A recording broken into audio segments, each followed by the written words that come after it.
So we probably notice it with our news cycle and what we latch onto, and usually it's negative news, it's injuries, it's dysfunctions in teams, etc.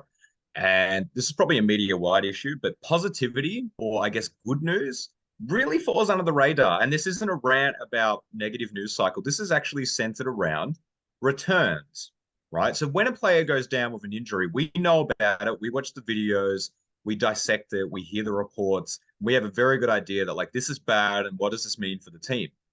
But in the last week or so, Carl Anthony Towns suddenly reappeared after being away for 3 and a bit months.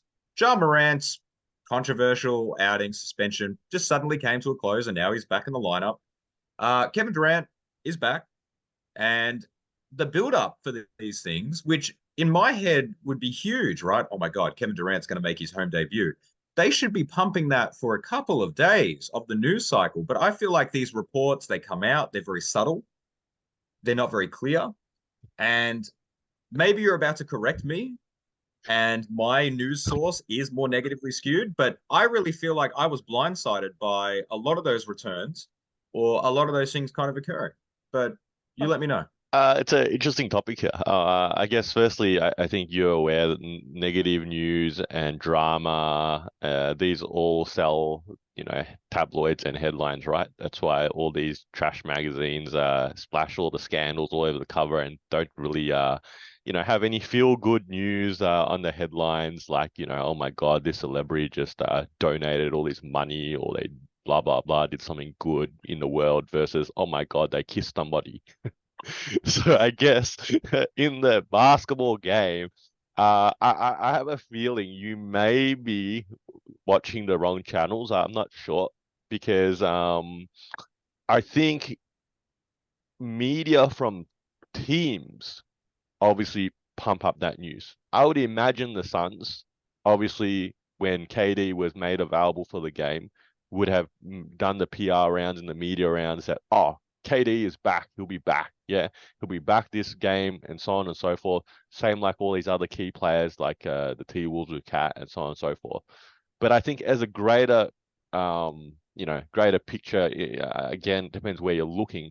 I think the league, I don't know. I guess to a certain extent, it's probably not that much news or really that a player is back, is it? I think if you just think about human nature, that do we do care about players going down with injury? Oh no, what happened? How long will they be out for? But oh, what, this guy's rehab for a few months now and he's back. Oh, like, good on him. Like, I think that's probably the more reality of human nature.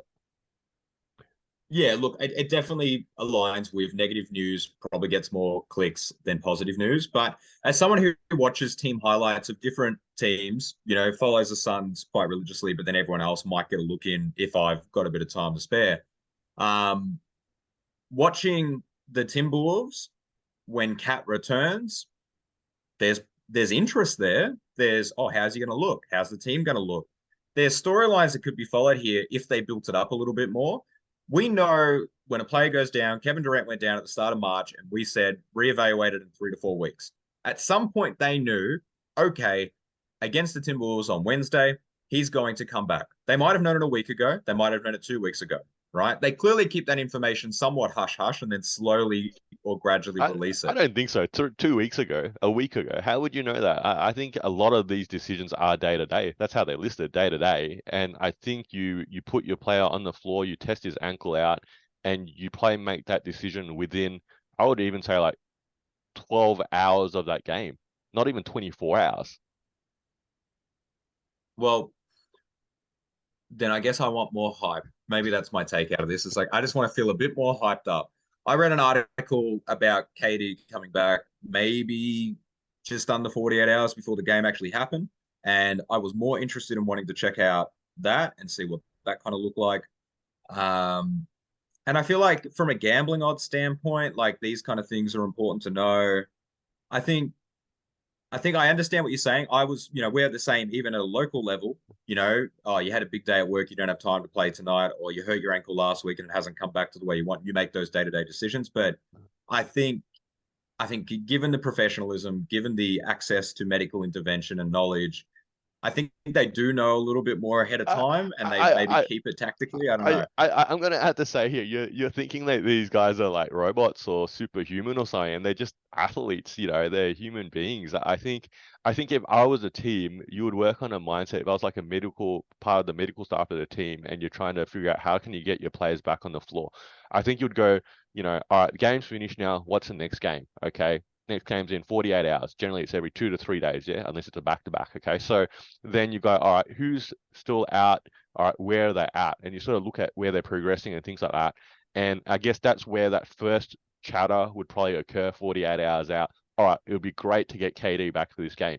He looks like he could be back to this game. But at that point, he's still probably day to day. It's a probable listing.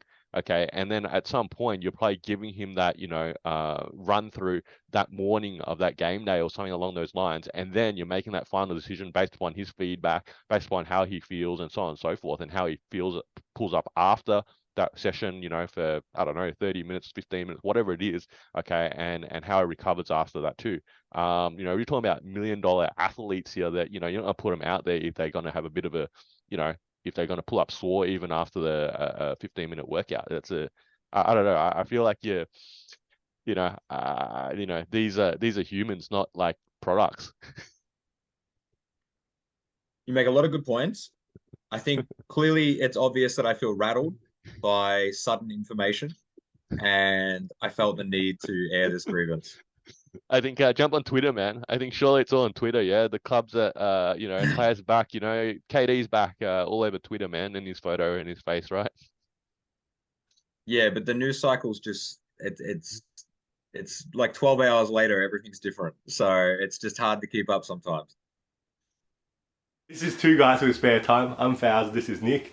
You're probably a basketball fan like us, so hopefully you can throw us an assist in giving our video a like and subscribing to our channel. And if you got thoughts, feelings, or even some suggestions, please put them down in the comment section below. And thank you for using your spare time to watch us in our spare time.